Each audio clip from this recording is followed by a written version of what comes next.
I'm Mitchell Renz, host of the Raiders Report, and coming up here on today's show, we're going to be ranking the top 10 players that could potentially start at right guard for the Las Vegas Raiders in 2024. Now, obviously, the Raiders' offensive line's got a few changes out there. We know that it's going to be Colton Miller, Dylan Parham, Andre James. Where exactly does Thayer Munford fit into all that? But recently, an article was released by ESPN outlining some of the needs that a lot of teams still have. And according to ESPN, the biggest roster hole right now for the Raiders is at right guard. Here's what they had to say. Having re-signed center Andre James and with Thayer Munford as a logical pick to start at right tackle, the Raiders need to find a veteran road grader at right guard.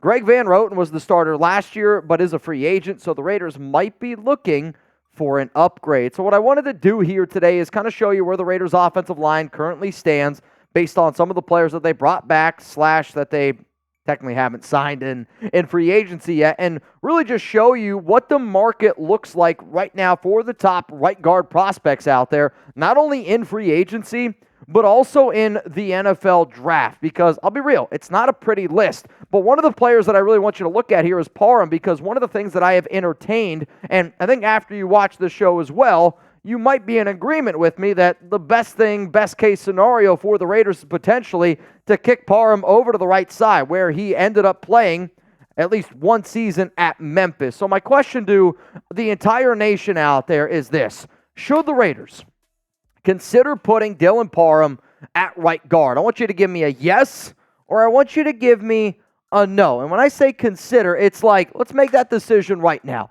Let's make a decision right now. Are we going to put Parham at right guard, or do you just decide, all right, we'll keep him at left guard? That's where he's played both of his seasons in the NFL. Give me a yes, give me a no, let me know down below.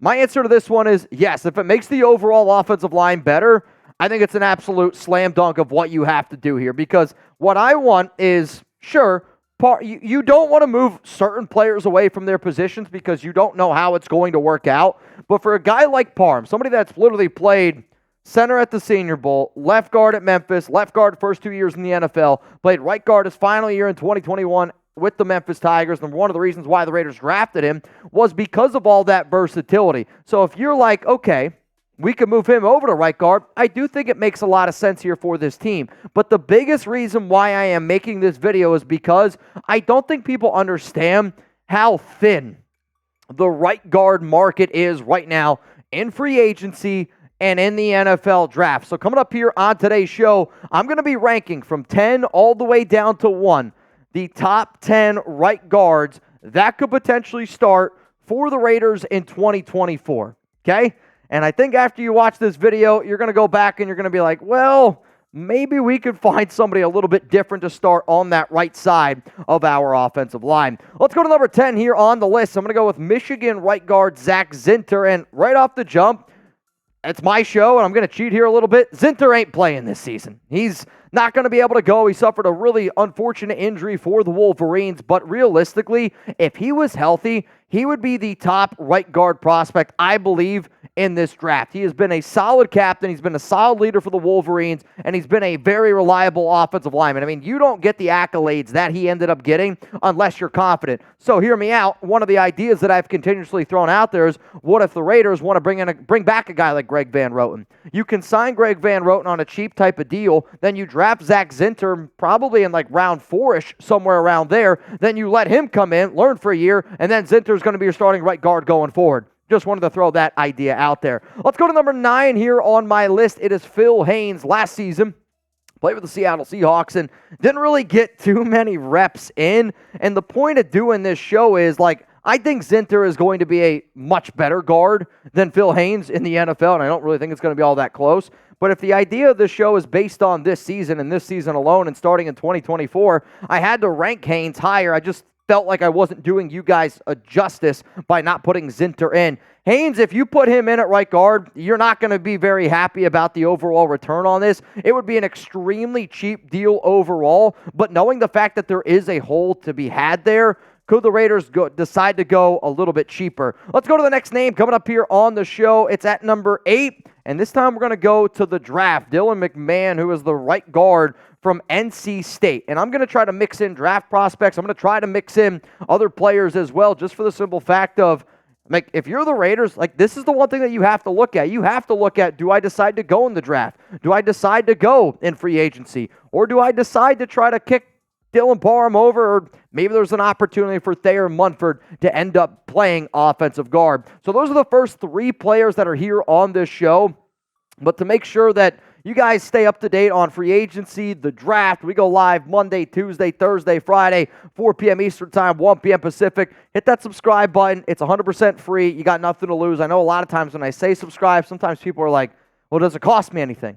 No, it doesn't cost anything. Watch the show for a week. If you like it, stay around. If not, hey, no harm, no foul. I do want to give a shout out, though, to the Noty Gang. And if you don't know what the Noty Gang is, people who are subscribed and people who turn on that notification bell. There is a bell underneath every video that I do. You can click that and then click all. That way, when I drop a video, you get notified around it. So Mad Vet, Isaac Hernandez, Matt R, to the Queen, and BO3. Shout out to all y'all. And if you want to see your name here on a future show, subscribe and become part of the Noty Gang. Let's go to number 7 here on my list. It is Trai Turner, and I'm just telling y'all, Turner did not play last season, has suffered many, many injuries throughout his career, but the reason why that I have him ranked higher than somebody like Phil Haynes is because Turner did play with the Chargers for a little bit, and when he was with the Chargers was pretty solid with Telesco, did go to Pittsburgh, wasn't all that great, but if you're just looking for a veteran plug-and-play type of guard, I think Trai Turner could at least be a cheap option to keep in mind. Let's go to number 6 here. It's Landon Robinson, right guard for Mississippi State,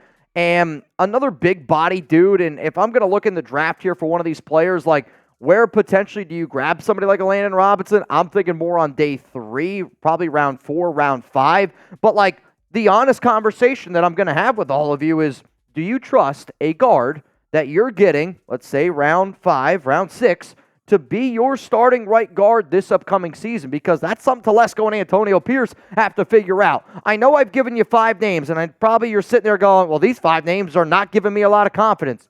Completely agree. So the next 5 names is where I think that this list really starts taking shape a little bit. I also, if you guys don't know, want you to be able to interact with Jeremy and I on social media. We pump out a lot of content, whether that be on Instagram and on Twitter. If you don't know where to find me by now, that's probably on you. I'm on Instagram, Twitter, at MitchellRenz365, but I also want you guys to start interacting with Chugs a little bit more as well. Don't be afraid to DM him. Don't be afraid to, give him your questions as well, whether it's Raiders, whether it's Texans, NFL, college basketball, whatever. Jeremy Chugs on Twitter, and then Jeremy_Chugs over on Instagram. All right, let's go to number 5 here, and I'm not even going to try to pronounce it. I'm just going to say Halapoulivaati Vaitai, who at one point was a very solid offensive guard. He can play multiple positions on the offensive line and worked pretty solid last season for Detroit. This is going to be another one of those dudes, like, at the end of the day, do you really want to roll with somebody who was not a part of this regime last year? I get it. It's a brand new offensive line with James Craig, new offensive line coach. It's going to be a whole new system. It's not McDaniels' system anymore. They're going to implement something entirely new, but is that the route that you're going to go? To me, there is a little bit of a tier break, and then the next name coming up here is more reliable, and, like, in terms of starting caliber right guards and where I would actually be like, all right, I guess I can wrap my mind around it. It starts right now, and it's going to be Mark Glowinski, who really is not that good of a guard. He's a below-average dude overall here, has played with the New York Giants in years past, has had some opportunities. I think predominantly is a better run blocker than he is a pass blocker, but you're talking about a dude that's had PFF grades of under 60 for multiple years. Again, would you just be better off rolling with the guy that's coming up here next on our list? And it's not a sexy name. It's not going to inspire a lot of people, and it's been the name that I've continuously thrown out there. Have said, I would love this to be our 6th man. It's Greg Van Roten. Like, do I know if he's going to fit this new system by the Raiders? No, I have no idea. But I also was up here on this show last year, and I said that Greg Van Roten wasn't going to be very good, and Van Roten proved me wrong, and he proved a lot of people wrong by being the 7th best offensive guard according to PFF out of 79 guys with a 75.9 PFF grade. I think what my bigger point here is, and why I continue to throw out the name of Van Roten, is because if you are legitimately looking for a right guard, and I get it, there's going to be other positions out there, like could you potentially put somebody who's played left guard and kick him over to right? It's a possibility. However, though, there's a lot of guys that stay on that left side for a reason, because you can get paid more because of the blind side to a quarterback. And if you go over to the right side, you might not have the opportunity to make as much money through and through. So That's why I've wanted to make this video to just show y'all there's not a lot of great right guards out there, which is why I kind of want Parham to kick over to the right side, and let me go look for somebody on the left. Let's go to number 2 here. It's Christian Mahogany, and he's the right guard for Boston College. I am anticipating that you're probably going to have to get him in round 3. Now, there's some people that are a little bit lower on him overall, but if I had to pick between would I rather go with Van Roten or Mahogany, I'm telling you, I'd rather go with the younger guard from Boston College and Mahogany. And then there is a clear number 1 to me. If you are legitimately looking at right guards and right guards only, and Dylan Parham is not an option, Thayer Munford is not an option at guard, the name that you should consider is Christian Haynes, because he has played right guard. To me, is the number 1 right guard prospect in the NFL draft. Like, there's a lot of other guards that I like in the draft.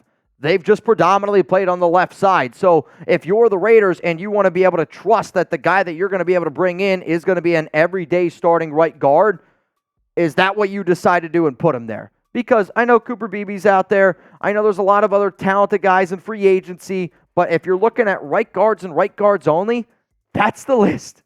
And no, I'm not going to be checking it twice. So in conclusion, unless you draft a right guard in the top 3 rounds or re-sign Van Roten, the options aren't great, right? I mean, we just went through that. The options are not great. I would be more confident in putting Parham at right guard than any other player that I just discussed on that list. And it's not that I don't like Christian Haynes. It's not that I don't like Mahogany. However, I would rather us allocate some of those earlier picks and other needs that we have instead of right guard, because I believe that we can find it. On top of that, left guard is deeper in the draft. It's also deeper in free agency. Could you sign a Dalton Reisner, put him at left guard, kick Parham over? That's already a better offensive line than anything I just showed y'all right there, right? So, like, in conclusion, I know the Raiders right now have a hole to fill at right guard, but I don't want them to only just look at the right guard position. I did see this report also come out today, March 22nd, from my guy Sanjeet, that said, Tom Telesco told us yesterday Thayer Munford will compete at both tackle and guard. To me, I take it as Munford will most likely be moved to guard this year for the Raiders, especially with the new run scheme. And everything that Sanjeet says here, I completely agree with. Like, I've said on the show that I thought that he's looked pretty solid on the left side, and when he was first coming out of Ohio State, we had him graded as a offensive guard prospect, and I do think that Munford would be a better prospect as a guard than he would be a tackle. The problem is I spoke with Munford literally yesterday, and Munford told me, quote, I am staying at offensive tackle. So, like, could be him just saying, like, that's what he wants to do, and maybe, like, that's what they've told him now. But if it's true that Sanjeet's talking to Telesco, and Telesco says you're playing offensive guard or offensive tackle, or at least that's where you're going to compete for, if Munford doesn't want to do it, I don't think that he's going to be able to say, I don't want to do it. At the end of the day, I'm sure he just wants to be able to get out there on the field. Best case scenario, though, for the Raiders, overall, like, in a perfect world, to me, is if you put Colton Miller at left, okay, then you go left guard, you keep Dylan there, you keep Andre James at center, you kick Thayer Munford in at right guard, and imagine if your offensive line, then you got a Talisi Fuaga, that you got a J.C. Latham, you got a top tackle in the draft, you put him next to that. That, to me, is a very, very talented offensive line.